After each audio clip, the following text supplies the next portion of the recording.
নমস্কার বন্ধুরা, আমি ডক্টর সন্দীপ ঘোষ। আপনারা দেখছেন সন্দীপ ন্যাচারাল হিলিং একাডেমিক নামক চ্যানেলটি।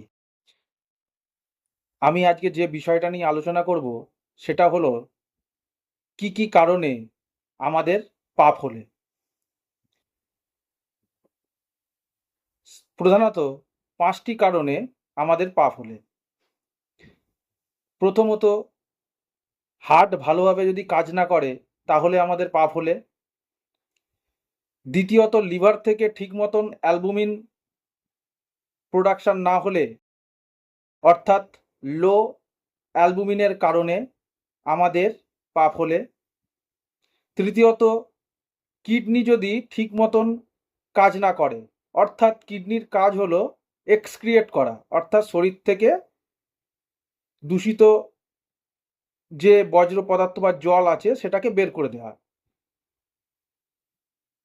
যদি কিডনি ঠিক মতন জলকে এক্সক্রিয়েট না করতে পারে তাহলেও আমাদের পা ফোলে। চতুর্থত, যারা খুব মোটা তাদের পায়ে রক্ত চলাচল ধমনী দিয়ে যায়, কিন্তু শিরা দিয়ে ফেরত আসতে পারে না। এর ফলেও তাদের পা ফোলে। পঞ্চমত, যাদের হাঁপানি আছে, দীর্ঘদিনের পুরনো হাঁপানি, তাদের রাইট হার্ট ফেলিওর হয়ে গিয়েও পা ফোলে। অর্থাৎ পা ফোলা বিষয়টিকে কেউ নেগলেক্ট করবেন না।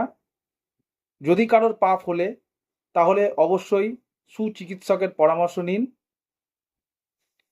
এই রকম ছোট ছোট সচেতনামূলক ভিডিও আপনাদের সামনে আমি তুলে ধরব, যাতে করে আপনারা সুস্থ থাকতে পারেন, ভালো থাকতে পারেন।